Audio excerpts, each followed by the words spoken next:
Su señoría, toda vez que ya está vinculado al proceso por el delito de secuestro agravado por su probable participación el ciudadano Carlos Atanasio Puente Ruiz, conducta que sanciona la ley para prevenir y sancionar delitos en materia de secuestro, solicito que con fundamento en los artículos 309 y 313 de la legislación adjetiva entremos al debate de medidas cautelares.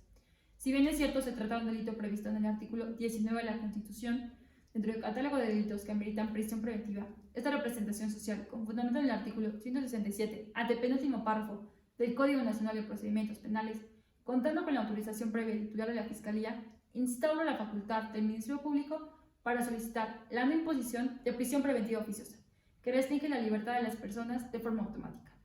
Cabe hacer hincapié que en una valoración de derechos humanos, en los criterios emitidos recientemente por la Corte Interamericana de Derechos Humanos, la Suprema Corte de Justicia de la Nación, esta representación social solicita a usted, honorable juez de control, una medida cautelar distinta, que si bien también restringe la libertad, sí respeta la presunción de inocencia, encuentra motivación en causas y razones legítimas como lo son, peligro de sustracción de la justicia, riesgo para la víctima, así como los principios de idoneidad, necesidad y proporcionalidad.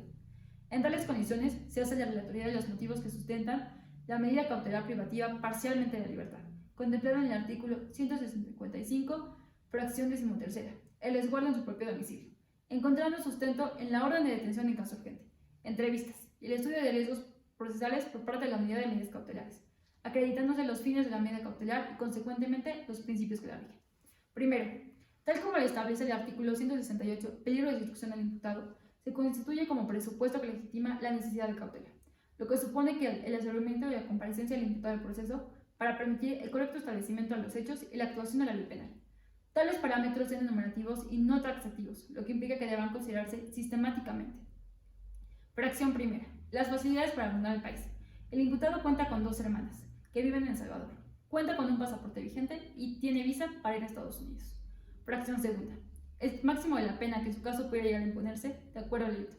Se advierte que se trata de un delito con marcos penales de 50 a 90 años de prisión y de 4.000 a 8.000 días multas, con fundamento en los artículos 9 y 10 de la Ley General para prevenir y sancionar los delitos en materia de secuestro. Segundo, de conformidad con el artículo 170, riesgo para la víctima, ofendido, testigos, para la comunidad, habla de los delitos que lastiman a la sociedad. Es evidente hablar de la transgresión a la libertad de las personas. El secuestro es un delito complejo, pues se trata de un delito pluriofensivo, cuyas modalidades en el caso en concreto atienden al estado de embarazo de la víctima. El bien jurídico tutelado es la libertad. Sin embargo, al ser un delito con una estructura tan compleja, involucra además bienes jurídicos tutelados de la víctima y de la familia, como lo son la seguridad, la protección a la vida, la integridad corporal y la tranquilidad personal y el patrimonio de los mismos.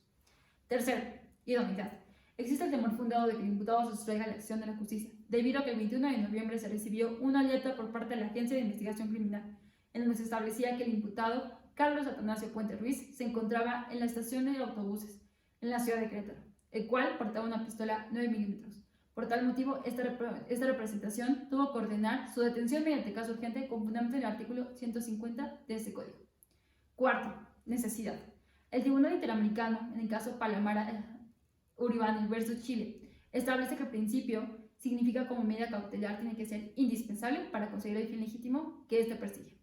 En la presente causa penal de secuestro, el sujeto activo conoce el domicilio de la víctima. Por lo tanto, no basta con que se acerque mismo, sino que debe de garantizar la seguridad de la víctima para su comparecencia en el desarrollo del proceso. Consecuentemente, es relevante hacer mención de que la detención del imputado fue en una central de autobuses. Quinto y último, proporcionalidad. Este principio es explicado en la Corte Interamericana en el caso Barreto Leiva versus Venezuela a partir de 5 reglas. Fracción primera, la medida cautelar no será exagerada o desmedida. Fracción segunda, evitar que la coerción procesal sea igual, incluso más gravosa que la pena que planea imponerse en el caso concreto. Tercero, no debe de autorizar la privación privativa de la libertad en los supuestos en que no sea posible aplicar una pena correspondiente. Cuarto, atendiendo a un plazo razonable. Y quinto, una persona considerada inocente no deberá de ser igual tratada o peor que una persona condenada. En esta orden de ideas, el artículo 20 de la fracción de la Constitución Política de los Estados Unidos Mexicanos impone que la prisión preventiva no podrá exceder el tiempo que como máximo de la pena fije la ley, o en su caso de 2 años. Y si bien no se trata de prisión preventiva, sí de una pena restrictiva de libertad. Finalmente, tomando en consideración la conclusión del análisis de riesgo de la UMECA, órgano neutral e imparcial de conformidad con el artículo 164 del multicitado código, se considera que la libertad del imputado Carlos Atanasio Puente de Ruiz se puede cumplir bajo un esquema de supervisión estricto. Atendiendo el contexto social actual, la mínima intervención, presunción de inocencia, derechos de la víctima, la restricción de la libertad en el domicilio de la persona protege los derechos humanos de ambas partes, siendo compatibles intereses celosos. Es cuanto, su señoría. Si bien la representación social hace referencia al artículo 167 del Código Nacional de Procedimientos Penales, el cual a la letra instaura que podrá decretarse una medida cautelar distinta a la prisión preventiva oficiosa en los casos que así lo requiera, siempre y cuando esto sea solicitud del Ministerio Público, aduciendo así que ha realizado un análisis respecto a la idoneidad, necesidad y proporcionalidad de la medida cautelar. No obstante, esta defensa considera que dicho análisis no ha sido realizado en apego a las dos fuentes que actualmente rigen nuestro sistema de derechos humanos, esto es, nuestra Constitución y los tratados internacionales suscritos por México. Lo anterior es así, ya que tomando en consideración el carácter vinculante que tienen las sentencias de la Corte Interamericana de Derechos Humanos, no deberá perderse de vista el precedente instaurado en el caso Arrein versus Costa Rica, el cual establece limitantes respecto a la imposición de medidas privativas de la libertad, tal como lo es el resguardo domiciliario, señalando además que éstas deberán ser impuestas de manera excepcional siempre y cuando se han agotado las demás por no cumplir con su fin. Ello en aras de salvaguardar el derecho a la libertad personal consagrado en el artículo 7º de la Convención Americana de Derechos Humanos. Asimismo, no deberá perderse de vista que el artículo 153 del Código Nacional de Procedimientos Penales señala que estas medidas cautelares tienen como fin, primero, garantizar la comparecencia del imputado en todas las etapas del procedimiento, segundo, no obstaculizar la investigación y tercero, salvaguardar la integridad de la víctima y o testigos, por lo cual, esta defensa hará referencia a cada uno de estos puntos con el fin de demostrar que el análisis efectuado por el Ministerio Público no fue realizado de manera integral.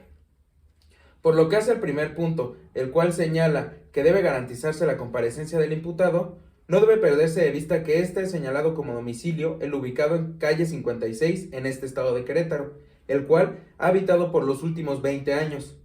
Situación que da certeza a que, si en algún momento se quiere realizar alguna diligencia, este podrá ser localizado en dicho inmueble, por lo cual no se configura el supuesto señalado en el artículo 168 del Código Nacional de Procedimientos Penales. Ahora bien, por lo que hace al segundo punto, el cual señala que no deberá obstaculizarse la investigación, no debe perderse de vista que desde su detención y en cada una de las diligencias realizadas por la autoridad investigadora, el hoy imputado se ha mostrado colaborativo, por lo cual no encuadra el supuesto señalado en el artículo 169 del Código Nacional de Procedimientos Penales. Finalmente, por lo que hace al tercer punto, el cual versa en salvaguardar la integridad de la víctima y o testigos, es de señalar que la representación social no ha señalado de manera motivada algún tipo de riesgo. Lejos de ello, las propias víctimas han señalado que no les consta que el hoy imputado haya participado en el secuestro que nos ocupa, por lo cual no encuadra el supuesto señalado en el artículo 170 del Código Nacional de Procedimientos Penales. En razón de ello, tomando en consideración el informe de riesgos procesales emitido por la Unidad de Medidas Cautelares, el cual señala que la medida cautelar impuesta podrá ser supervisada bajo un régimen de vigilancia estricto, esta defensa estima pertinente analizar la imposición de una medida cautelar diversa a la solicitada por el Ministerio Público. Es por ello que le solicito, su señoría, que le sea impuesta la medida señalada en el artículo 155, fracción primera, la cual consiste en la firma periódica ante este órgano jurisdiccional, ya que, de no hacerlo, se dejaría en estado de indefensión a sus padres, quienes son dependientes económicos del hoy imputado. Asimismo, tomando en consideración que pueden ser impuestas dos o más medidas cautelares y en aras de garantizar los derechos de protección a la víctima,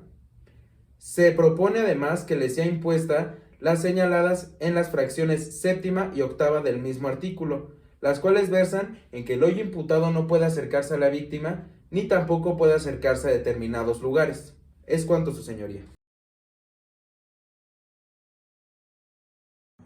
Su señoría, Después de haber escuchado a la defensa, esta representación social manifiesta que no han sido suficientes los argumentos y sus datos de prueba para solicitar una medida cautelar menos gravosa a la prevista en la fracción 13 del artículo 155 del Código Nacional de Procedimientos Penales, consistente en el resguardo domiciliario. Respecto al argumento de que el imputado Carlos Atanasio Pérez Ruiz puede ser localizado en su domicilio, ubicado en calle 56, número 2430, en esta ciudad de Querétaro, y por tanto no es necesaria la medida cautelar antes solicitada, con fundamento en el artículo 168, fracción 3 del código ya referido, se reitera de que existe el peligro de que el imputado pueda sustraerse de la acción de la justicia. Esto se debe a los datos de prueba aportados en la carpeta de investigación que nos ocupa, los cuales sostienen que el comportamiento posterior al hecho que tuvo Carlos Atanasio era abordar un camión, siendo que fue detenido en la terminal de autobuses de Querétaro. En cuanto a la seguridad de la víctima, de nombre Patricia Venegas, se debe destacar que la misma se encuentra en un peligro latente, toda vez que, conforme al testimonio aportado por Enrique Pimiento, el imputado le estuvo siguiendo por varios días, y esto denota que Carlos Atanasio conoce el domicilio y su rutina de vida. Es por ello que se tiene la necesidad de cautela para garantizar la seguridad de la víctima. Conforme al artículo 153 del Código Nacional de Procedimientos Penales, no se deben olvidar los principios que rigen la medida cautelar, las cuales son tres: asegurar la presencia del imputado, garantizar la seguridad de la víctima y evitar la obstaculización del procedimiento. Asimismo, esta Fiscalía se encuentra privilegiando los derechos humanos del imputado reconocidos en nuestra Constitución y en los tratados internacionales de los cuales México es parte, dado que no se está solicitando la medida cautelar más lesiva. Por tanto, esta Fiscalía reitera su petición ante este órgano jurisdiccional respecto a la imposición del resguardo en su domicilio, ya que resulta proporcional, idónea y necesaria por la naturaleza del hecho del que estamos hablando, además de que se debe asegurar la presencia del imputado durante lo que dure el proceso y garantizar la seguridad de la víctima. Del mismo modo, los alegatos expuestos por la defensa no fueron suficientes para desvirtuar de manera objetiva lo dicho por esta autoridad investigadora. Su señoría, por lo que hace a los argumentos expuestos por la Fiscalía respecto al supuesto peligro de sustracción de la justicia a mi representado, este resulta ser un temor infundado, ya que sienta la base de los mismos en fundamentos no sólidos. En este tenor, en aras de demostrar tal aseveración, esta defensa hará referencia a cada uno de sus argumentos. Por lo que hace al pasaporte expedido por la Secretaría de Relaciones Exteriores, es de señalar que este será entregado de manera inmediata a este órgano jurisdiccional en aras de garantizar su comparecencia.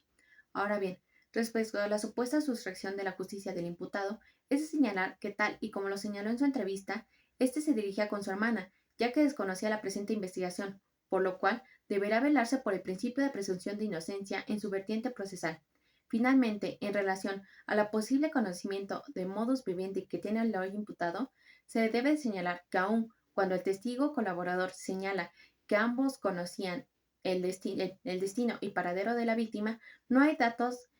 de pruebas suficientes que acrediten tal afirmación. Es por ello que reitero mi solicitud respecto de la imposición de la medida cautelar señalada en el artículo 155 del Código Nacional de Procedimientos Penales en su fracción primera, el cual versa sobre la firma periódica ante el juez. Es cuanto, su señoría.